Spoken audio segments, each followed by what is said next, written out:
اعوذ باللہ من الشیطان الرجیم بسم اللہ الرحمن الرحیم ولن ترضى عنك اليهود ولا النصارى حتى تتبع ملتهم قل ان هدى الله هو الهدى ولئن اتبعت اهواءهم بعد الذي جاءك من العلم ما لك من الله من ولي ولا نصير۔ سبحان آقا علیہ الصلوۃ والسلام جب مدینہ طیبہ پہنچے تو 17 مہینے تک آقا علیہ الصلوۃ والسلام بیت المقدس کی طرف منہ کر کے نماز پڑھتے رہے۔ پھر قبلہ بدل گیا، اللہ تبارک و تعالیٰ نے ارشاد فرمایا کہ اب آپ جو ہے، کیونکہ حضور کی خواہش تھی کہ ہمارا جو قبلہ ہے وہ کعبہ شریف ہونا چاہیے۔ قبلہ کہتے ہیں متوجہ ہونے کی جگہ، یعنی اب اس طرف تو ہم منہ کر کے نماز پڑھتے ہیں، توجہ کر کے نماز پڑھتے ہیں۔ حضور کی خواہش تھی کہ اب ہمارا قبلہ جو ہے وہ ادھر ہونا چاہیے، یعنی کعبہ شریف ہونا چاہیے۔ تو تحویل کعبہ ہو بھی گیا، تحویل قبلہ ہو بھی گیا۔ تو جب ہوا تو یہودی، کیونکہ ظاہر تاڑ کے اندر رہتے تھے، موقع کی تلاش میں تھے، وہ آقا علیہ السلام کی بارگاہ اقدس میں حاضر ہو گئے۔ کہنے لگے جی بات یہ ہے کہ اگر آپ اپنا پرانے والے قبلے پہ آ جائیں، ہمارا بھی قبلہ وہی بیت المقدس ہے، اور آپ بھی اگر اسی پرانے والے قبلے پہ آ جائیں تو ہم سارے یہودی کلمہ پڑھنے کے لیے تیار ہیں۔ ٹھیک ہے۔ اب جب انہوں نے یہ بات کی تو اللہ تبارک و تعالیٰ نے منع فرما دیا، فرمایا نہ، اب نہیں ہو سکتا۔ اصل میں وہ دیکھنا یہ آئے تھے کہ اگر یہ ہماری بات مان جاتے ہیں تو پھر ہم اگلی ڈیمانڈ رکھیں گے، پھر مان جائیں گے تو پھر اگلی ڈیمانڈ رکھ دیں گے۔ ٹھیک ہے۔ تو اب ظاہر وہ تو مدینہ پاک تھا نا، پاکستان تھوڑی تھا کہ ایک بات منواؤ دوسری منوا لو، پھر پیسے دو پھر منوا لو، پھر پیسے دو پھر منوا لو۔ ٹھیک ہے۔ تو اللہ تبارک و تعالیٰ نے ارشاد فرمایا محبوب، ان کے پیچھے جو گندی سوچ ہے وہ یہی ہے کہ آج تو یہ ایک بات کر رہے ہیں کہ اگر ہماری مرضی کی مانی جائے تو پھر آگے ہم پھر دیکھ لیں گے۔ تو اللہ تبارک و تعالیٰ نے ارشاد فرمایا، یہ ایک اصول دے دیا۔ یار جو میں آیتیں کہتا ہوں نا کہ یہ آیتیں یاد کرنے والی ہیں، خدا کا واسطہ ان کو یاد کیا کرو۔ ٹھیک ہے نا۔ جب میں کوئی آیت کہتا ہوں اس آیت کو یاد کرے تو اس کا مطلب یہ ہے کہ یہ آیت جو ہے وہ بڑے کام کی، ویسے تو سارا قرآن الحمدللہ، لیکن مطلب یہ کہ موقع کے مناسبت سے جو آیتیں میں بتاتا ہوں اس کو واقعی یاد کیا کرے۔ ذرا اس آیت کو دیکھیے گا ذرا۔ اللہ تبارک و تعالیٰ نے ارشاد فرمایا محبوب آج تو یہ کہہ رہے ہیں جی ہم سارے کلمہ پڑھنے کے لیے تیار ہیں، وَلَن تَرْضَىٰ عَنْكَ الْيَهُودُ وَلَا النَّصَارَىٰ، فرمایا ہرگز یہ یہودی اور عیسائی تم سے راضی نہیں ہوں گے۔ بات ختم ہو گئی، پیچھے کچھ رہ گیا۔ یہ قرآن ہے اور رب کا فرمان ہے، فرمایا محبوب لن تردا، یہ حرف لن جو ہے یہ تاکید اس کو کہا جاتا ہے، مطلب یہ ہے کہ یہ پکی ٹھکی بات ہے کہ یہ مر جائے نا پھر بھی یہ تم سے راضی نہیں ہوں گے، اور تم ان کی خاطر مر کے دیکھ لو پھر بھی یہ تم سے راضی نہیں ہوں گے۔ ٹھیک ہے۔ تم میراتھن ریس کروا کے دیکھ لو، تم 8 مارچ کو آزادی مارچ کروا کے دیکھ لو، 120 ارب ڈالر پاکستان نے امریکہ کی جنگ کے اندر جو ہے وہ پھونک دیے ہیں، راضی ہوا ہے؟ تم نصاب چینج کر کے دیکھ لو، اسکول اور کالج ان کے حوالے کر دو، اس کے باوجود بھی جو مرضی تم ان کے آگے ماتھا رگڑ دو، تم ان کے آگے جو مرضی رگڑ دو، اس کے باوجود یہ لن تردا، یہ حرف تاکید ہے، رب فرما رہا ہے ہرگز راضی نہیں ہوں گے۔ یہ آیت یاد کرنے والی ہے کہ نہیں ہے؟ آگے کیا فرمایا ہاں ان کے راضی ہونے کی ایک صورت ہے، وہ کیا ہے؟ حتی تتبع ملتہم، تم ان کا دین قبول کر لو، یہودی بن جاؤ یا عیسائی بن جاؤ، پھر یہ تم سے راضی ہو جائیں گے، اس سے کم پر تم سے راضی نہیں ہوں گے۔ کیوں جی؟ اور دیکھیں یہ خالی ایسی بات نہیں ہے، جنہوں نے ان کے دین کو قبول کیا ان سے راضی ہوئے کہ نہیں ہوئے؟ سلمان رشدی سب سے بڑا لعنتی گستاخ ہے، جس نے کتاب لکھی اس کو انہوں نے سر کے انعام سے نوازا کہ نہیں نوازا ہے؟ سر سور یعنی سر سید، ٹھیک ہے، اس کے راضی ہو کر انہوں نے اس کو سر کا خطاب دیا کہ نہیں دیا؟ آسیہ ملونہ جو گستاخہ تھی، کتی عورت، ٹھیک ہے، اس سے راضی ہوئے کہ نہیں ہوئے؟ ٹھیک ہے، حالانکہ وہ ان کی اپنی تھی۔ مقصد یہ ہے کہ جس بندے نے دین کے ساتھ غداری کی ہے ہر اس بندے سے یہ راضی ہوئے ہیں۔ قادیانی آج بھی لندن کے اندر سب سے بڑا مرکز جو قادیانیوں کا وہ لندن کے اندر ہے، اور ساری سہولیات ان کو انہوں نے فراہم کی ہوئی ہے۔ ٹھیک ہے۔ وہ جو ملکہ مریم بھی اس نے ان کو اپنا بیٹا بنایا ہوا تھا۔ ٹھیک ہے۔ تو کہنے کا مقصد یہ ہے کہ ان کو راضی کرنے کی ایک ہی صورت ہے، کیا کہ حتی تتبع ملتہم، یا یہودی بن جاؤ یا نصارہ بن جاؤ، عیسائی بن جاؤ، تب یہ تم سے راضی ہو جائیں گے، اس کے بعد تم سے راضی ٹھیک ہے۔ ہماری قوم نے نصاب چینج کیے، ہماری قوم نے تہذیب چینج کی، سب کچھ چینج کر کے دیکھ لیا ہے، ملا کیا؟ علامہ فرماتے ہیں، کہتے ہیں میں نے دیکھا ہے فیشن میں الجھ کر اکثر تم نے اسلاف کی عزت کے کفن بیچ دیے۔ یار تم جو ہے وہ آئے ہو نا، جب تک فیشن دیکھ کر تم نے پتا اس کے کیا سودے بازی کی اس فیشن کے لیے، تم نے اسلاف کی عزت کے کفن بیچ دیے۔ اور آگے کہتے ہیں نئی تہذیب کی بے روح بہاروں کی عوض اپنی تہذیب کے شاداب چمن بیچ دیے۔ میں ایسے بے وقوف قوم ہے، ہماری ٹھگ قوم ہے، انہوں نے 4 پیسے ٹکے دیکھ کر، ان کی بلڈنگیں دیکھ کر، ان کے مٹیریل دیکھ کر، ان کے روڈ دیکھ کر، ان کی گاڑیاں دیکھ کر، ان کے لش پش دیکھ کر جو ہے وہ اپنا سب کچھ دے بیٹھے ہیں، ٹھیک ہے۔ اللہ اکبر۔ آگے دیکھیں جی، فرمایا کل ان ھدی اللہ هو الہدی، فرمایا خدا کی قسم، یہ رب فرما رہا ہے، فرمایا محبوب آپ یہ فرما دیں ان کو، فرمایا تم ان کی چکا چوند کے اندر نہ آ جانا، تم ان کی لش پش دیکھ کر، ان کی جناب اعلیٰ اور سوٹڈ بوٹڈ دیکھ کر، ٹائی دیکھ کر ان کے پیچھے پاگل نہ ہو جانا۔ ان ھدی اللہ هو الہدی، ہدایت صرف اور صرف وہی ہے جو رب کی ہدایت ہے۔ ہاں، ہدایت صرف اور صرف اللہ کی ہدایت ہے۔ ہاں، اگر کسی شخص نے کامیاب ہونا تو کامیابی کا راستہ صرف اور صرف وہی ہے جو تمہارے رب نے تمہیں دکھایا ہے۔ ان کی چکا چوند دے کر ان کے پیچھے نہ چل پڑنا، ٹھیک ہے۔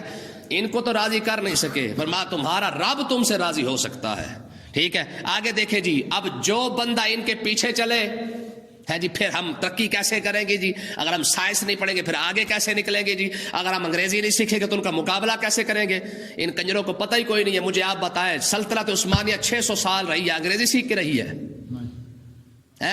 مغلوں نے 1000 سال دور حکومت جو تھا وہ انگریزی سیکھ کے رہا ہے ان کا۔ صحابہ کرام رضی اللہ تعالیٰ عنہم اجمعین صرف چند تلواریں لے کر یار بیک وقت جو ہے وہ 2 سپر پاوروں کے ساتھ، جناب یک دم، ایک نہیں، ایک سائیڈ سے نہیں، دونوں سائیڈوں کے ساتھ، دونوں سپر پاور تھی، دونوں کے ساتھ مقابلہ کیا، انگریزی سیکھ کے کیا ہے۔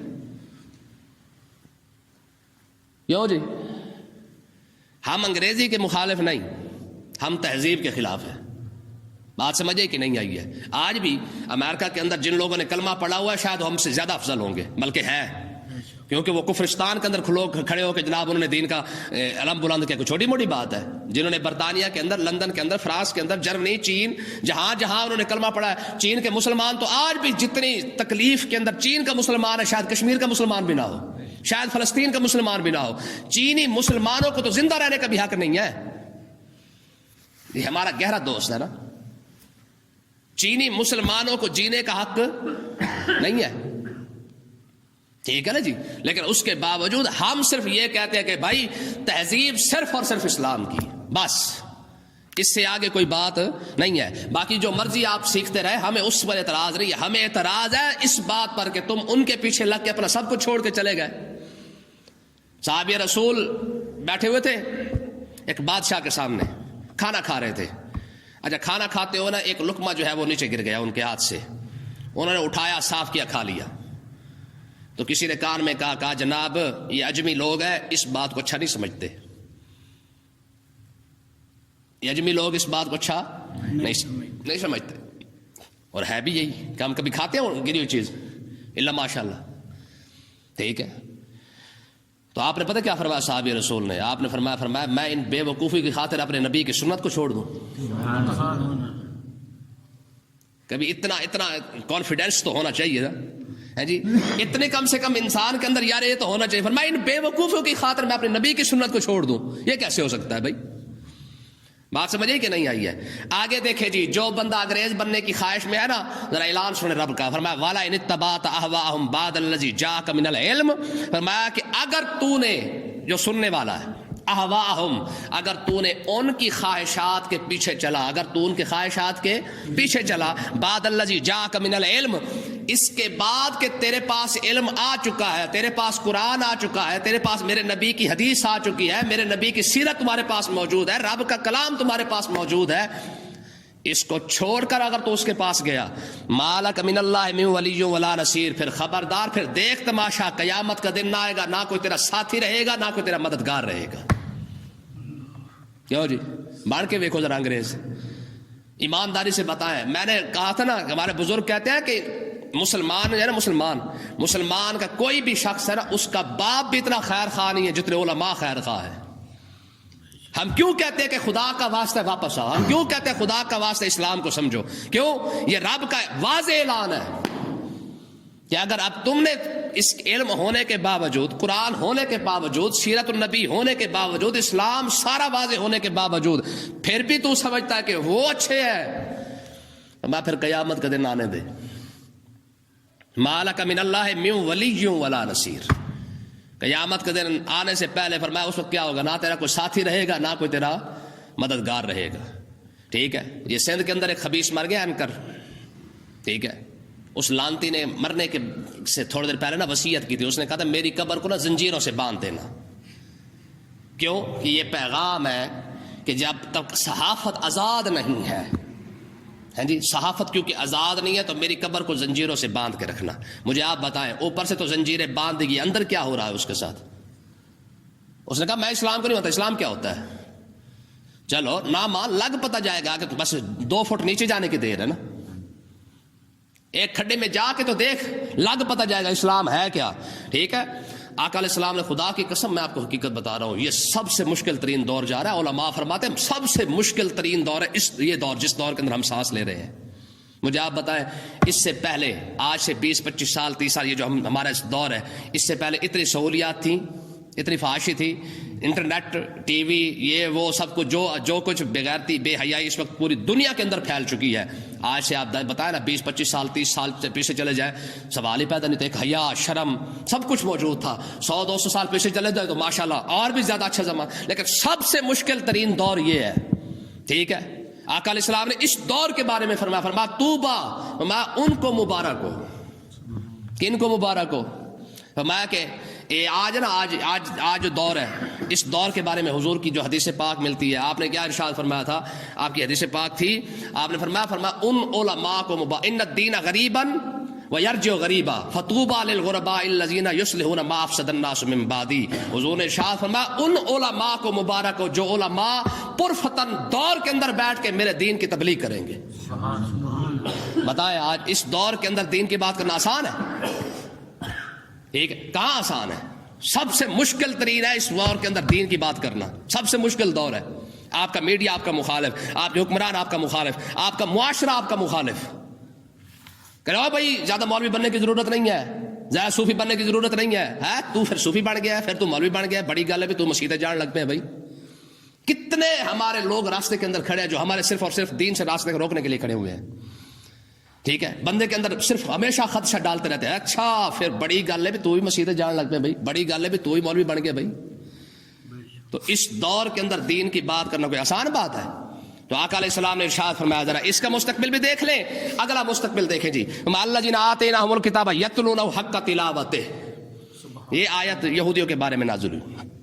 فرمایا وہ لوگ آتیناہم الکتاب جنہیں رب نے کتاب عطا فرمائی. کون سی؟ تورات شریف عطا فرمائی. فرمایا کیا کیا انہوں نے؟ یتلونہ حق تلاوتہ، انہوں نے اس طرح تلاوت کی جس طرح تورات کی تلاوت کرنے کا حق تھا. ٹھیک ہے، کوئی رد و بدل نہیں کیا. ٹھیک ہے نا، کسی قسم کا اس کے اندر کوئی تبدیلی نہیں کیا. جیسے ہم نے تورات عطا فرمائی تھی ویسی ہی وہ تلاوت کرتے رہے، ویسے اس پر عمل کرتے رہے، ویسے اس کو جو ہے وہ اس کے احکامات کو مانتے رہے. اللہ تبارک و تعالیٰ نے ان کو انعام کیا عطا فرمایا اولئک یؤمنون بہ. فرمایا خدا کی قسم رب فرما رہا ہے، فرمایا یہی بندے مومن ہیں جنہوں نے تورات کو اس دور کے اندر بھی تھام کے رکھا جس دور کے اندر تورات کے اندر تبدیلیاں کی جا رہی تھیں. ٹھیک ہے نا، اس دور کے اندر تورات کو مانا جب تورات میں تبدیلی اور تغیر اور تبدل کیا جا رہا تھا. رب نے ان کی حوصلہ افزائی کیسے کی ہے؟ فرمایا اولئک یؤمنون بہ. فرمایا یہ لوگ صاحب ایمان ہیں. یہ لوگ کیا ہے؟ صاحب ایمان ہے. اچھا مجھے آپ ایک مسئلہ بتائیں. دیکھیں، اگر کوئی تورات کی تلاوت کرے اس زمانے کے اندر جب تورات کو بدلا جا رہا ہو، رب اس کی تعریف قرآن میں کر رہا ہے کہ نہیں؟ یار تلاوت تورات کی ہے، تورات کو مضبوطی سے تھاما تھا، رب ان کی تعریفیں قرآن کے اندر کر رہا ہے. تو اگر آج مسلمان قرآن کو مضبوطی سے تھام لے، قرآن پر عمل کرنا شروع کر دے، قرآن کے احکامات کو ماننا شروع کر دے، قرآن کی تلاوت کرنا شروع کر دے، رب اس کی تعریف پتہ کہاں کرے گا؟ کیونکہ آگے کتاب کوئی نہیں آنی ہے، آگے نبی کوئی نہیں آئے گا۔ ہاں پچھلی کتاب صاحب کتاب تھے جن لوگوں نے ان کی تعریفیں کی، رب نے اس کتاب کے اندر پچھلوں کا تذکرہ کیا ہے۔ اب جو اس کتاب پر عمل کر لے، رب اس کا ذکر قرآن مجید کے اندر جو پڑھنے والا ہے، رب اس کی شان قیامت کے دن دکھائے گا، جہاں پہ تورات والے بھی ہوں گے، انجیل والے ہوں گے، زبور والے ہوں گے۔ ایسے تھوڑی ہے، یہ فیوچر کی بات کرتے ہیں کہ یہ ہمارا یہ فیوچر بن رہا ہے۔ ایمانداری سے بتائے، بندہ PhD کر کے تازہ ہے، گرما گرم ہے جی، ابھی ٹھنڈا بھی نہ ہوا ہو، نواں گیٹ کے نکل کے آ رہا ہو کہ جی PhD کر کے آ رہا ہے، اگر پھوکا نکل گیا پھر ختم۔ آؤ ذرا فیوچر دیکھو، کہتے ہیں فیوچر بن رہا ہے ہمارا، ٹھیک ہے، یہ فیوچر ہے ان کا۔ لیکن حافظ قرآن کا فیوچر کیا ہے؟ آقا علیہ الصلوۃ والسلام نے ارشاد فرمایا ادھر سے پھوکا نکلا، قیامت کا دن آئے گا، رب حافظ قرآن کو بلا کے فرمائے گا ورتل القرآن کما ترتل الدنیا، فرمایا آج ایسے قرآن کی تلاوت کر جیسے دنیا کے اندر پڑھا کرتا تھا۔ ٹھیک ہے، یہ فیوچر ہے حافظ قرآن کا۔ ٹھیک ہے، فرمایا دیکھ آج تورات والے بھی تیرا قرآن سنیں گے، زبور والے تیرا قرآن سنیں گے، انجیل والے بھی تیرا ہی قرآن سنیں گے۔ وہ آگے عرض کر بھی دے مالک کا منزل کچی ہے، فرمایا کوئی بات نہیں، تو پڑھتا جا، ہم خود ہی بتاتے جائیں گے۔ جی یہ فیوچر ہے کہ نہیں؟ کون سی تمہاری تعلیم ہے یار؟ تمہارا سانس ٹوٹ گیا، تمہارا پھوکا نکل گیا، تمہارا فیوچر ختم ہو گیا، کیوں جی؟ اور حافظ قرآن عالم دین، بابا فیوچر تو اس کا بن رہا ہے، مستقبل تو اس کا بن رہا ہے نا۔ فرمایا ورتل القرآن کما ترتل الدنیا، فرمایا رب اسے فرمائے گا دیکھ یہ درجات کی سیڑھی ہے، ایک جنت کو چھوڑ، دوسری چھوڑ، تیسری چھوڑ، چوتھی چھوڑ، پانچویں، چھٹی، ساتویں، فرمایا یہ سارے درجے تیری خاطر ہیں۔ الحمد سے لے کر والناس تک جہاں تک پڑھتا جائے گا، جہاں والناس ہو جائے گی وہاں پہ اللہ تعالیٰ تجھے مقام عطا فرما دے گا۔ کہا جائے کہ فیوچر والے یار ہمیں احساس کمتری کا شکار نہیں ہونا چاہیے۔ میں ایک جگہ گیا، وہاں نا وہ ایک دوست تھے، مجھے کہنے لگے مجھے وہ بڑی کہہ رہے مفتی صاحب دیکھیں یہ سارے بندے کھڑے ہیں ماشاءاللہ پڑھے لکھے لوگ ہیں۔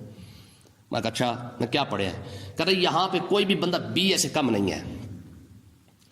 بندہ ذرا کاروباری تھا، میں نے کہا یار اسے کہا، میں نے کہا یار ایک بات بتا، تمہارے کاروباری لائن کے اندر جو چیز کم ہو جاتی ہے نا اس کا ریٹ بڑھ جاتا ہے، ایسی ہے نا، بلیک کے اندر ملتی ہے نا جو چیز، ایک کاروبار کا ان لوگوں کا اصول ہے، ویسے اصول تو نہیں ہے لیکن ان لوگوں کا اصول ہے، جو چیز کم ہو جائے اس کا ریٹ نہ سمجھ آئے تو کڑک ویکھ لو، تو نہیں نہ سمجھ آئے تو پھر چینی ویکھ لینا ہے جی۔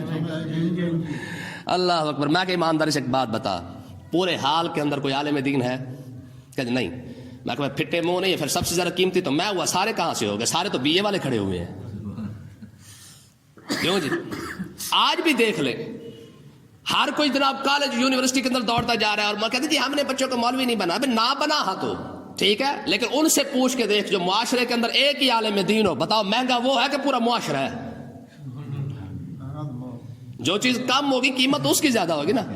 ہاں تو اس لیے نا میں حقیقت ہے، میں تو قسم سے بڑا لوگوں کو سمجھاتا ہوں بھی مولوی بندے کو، حافظ قرآن کو، عالم بندے کو احساس کمتری کے اندر نہیں آنا چاہیے۔ الحمدللہ یہ مولا علی فرمایا کہ میں نہیں، مولا علی کا قول ہے، آپ فرماتے رب کا لاکھ کرم ہے، رب نے لوگوں کو یونیورسٹیوں کی طرف لگا رکھا ہے، ہمیں اپنے دین کی طرف لگا رکھا ہے۔ ہاں لوگ کالجوں یونیورسٹیوں کی طرف جا رہے ہیں، ہمیں رب نے اپنے دین کی طرف لگا رکھا ہے۔ تو اس لیے نا اگر کوئی شخص دین کی طرف ہے تو یہ میں نہیں، یہ آقا علیہ السلام نے اسے مبارکباد دی ہے۔